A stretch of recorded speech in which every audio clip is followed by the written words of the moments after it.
On this week's episode, Dr. Rob discusses 3 effective treatment options for concussions.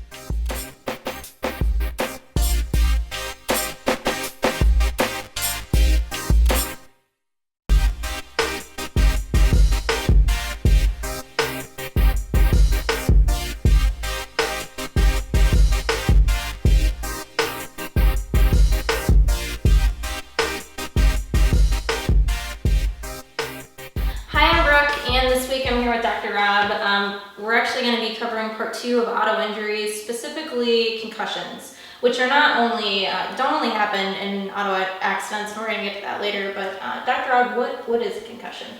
A simple way to think about it is kind of like a bruise on the brain, where we've had some sort of traumatic injury, and it's just kind of the way the brain's going to heal. You're going to see where there's going to be an increase in pressure inside of the head. There could be a little bit of swelling in there as well. And how can concussions happen?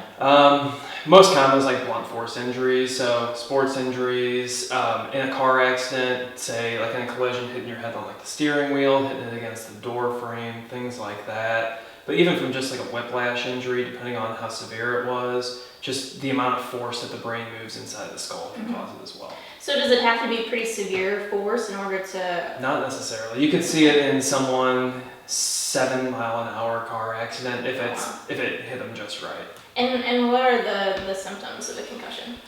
Symptoms, the first one, I mean, people are always looking at loss of consciousness first, but a big thing is you want to see like alteration of consciousness, like are they kind of dazed, disoriented, confused, things like that.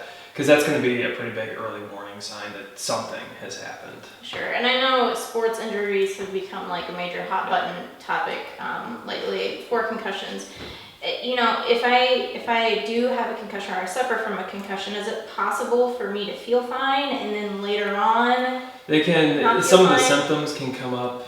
I mean, even like 15 days later. That's when you're starting to get into kind of post-concussion syndrome type things. But people will go to the hospital after an accident, and it can be even like 50% of the time they don't get diagnosed with a concussion, just because sometimes like the imaging we have for it, these changes are so small, like even with advanced imaging we have, you can't always pick those things up. Mm-hmm. And how do we treat concussions versus a regular MD? Well, I mean, things that we would do, first off, there is a lot of free radical production with a concussion, so using like antioxidants will help to neutralize those a bit to prevent like future or further injury. So do you mean changing your eating? Yeah, you're usually like vitamins A, C, E, zinc, selenium, things like that. If you just got like a big antioxidant supplement, that'd cover everything with that part. Okay. What other? The hyperbaric chamber, we've used that a lot for any sort of traumatic brain injury, just because we're trying to get more oxygen to the tissue to speed up healing. So one issue that we kind of have with that is it's not an immediate change kind of thing. You really need to do repeated treatments, and some people, they can get a little discouraged and like, well, I did this 15 times and didn't really see all that much of a change. Maybe feel a little different, but not too much. But important thing is, I mean, you have to stick with that. Mm-hmm. And we're actually going to show you guys later what the hyperbaric chamber looks like. Are there any other, I guess, forms of treatment? Adjusting the neck and making sure like the muscles are all functioning properly is going to be an important part of it. Because even with concussions, you can see people with, presenting with pain in the neck, shoulder, low back regions. Mm-hmm. We have used acupuncture in the past with people and had some pretty good success with it. And just trying to relax the tissue in the area. Mm-hmm. And is that like the hyperbaric where it's quite a few sessions of acupuncture? Yeah, the way we did it with him, I believe we did. I think it was a total of like 10 sessions, but after he was done, I mean, the dizziness was significantly down. Like he wasn't as sensitive to light. He wasn't having like the snaps of anger and things like that we were kind of seeing. So. Yeah. So coming up next, we are going to show you guys the hyperbaric. Rainey is actually going to cover a different topic. It's going to be on water consumption, which is super important and something that we preach heavily here in the office. So that'll be coming up next.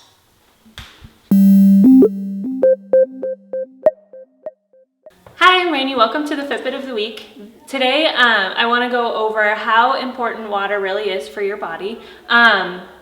Because the average human body is actually made up of 75% water. And I've broken it down here into different components of your body and how much of them is actually water. So for your brain, it's about 75% water. Blood is 92% water. Your bones are about 22% water, and muscles are about 75% water. So you can see that as much water as is in these components, water really is important for your body and making it function correctly. So what is recommended is that you drink about half of your body weight in ounces per day. And it is really important to get all of those ounces each day, because as little as 2% drop in your water levels can actually trigger your signs and symptoms of dehydration. And those may be something, like fatigue, or maybe just feeling thirsty, maybe even feeling hungry. Sometimes hunger can actually be a symptom of being dehydrated, or it can be something more major, like having a fuzzy memory, or not being able to concentrate as well. So if you do tend to feel those more often, it's probably a good idea to see how much water you're drinking and try to focus on getting that, all of those ounces per day.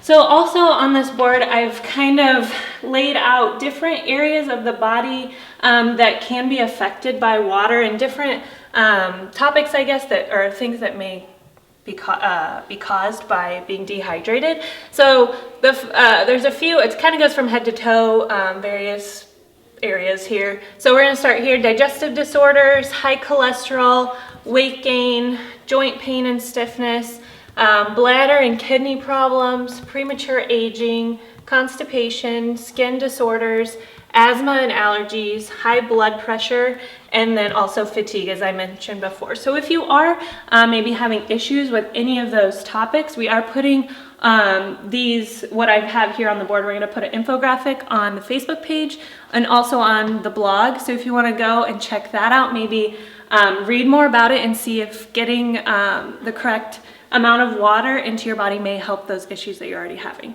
So that's been this week's Fitbit, and we'll see you next time. We're back with Dr. Rob.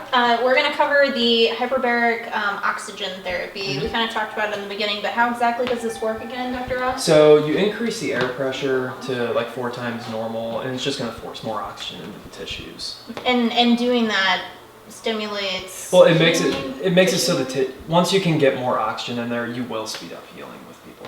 Okay, and beyond, so concussion use, stroke victims... Strained sprains, just anything where you have like a soft tissue injury kind of thing, it can be beneficial for. Yeah, mental, maybe not mental, but autism. I've read certain studies, which it's not completely proven, but we have had people that have called in and asked questions about that. So there's been positive results linked to it, but it's not...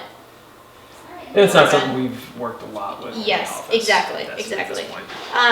So how long are sessions? We usually do them either by the half hour or the hour. Okay. Just depending on what the person wants to do.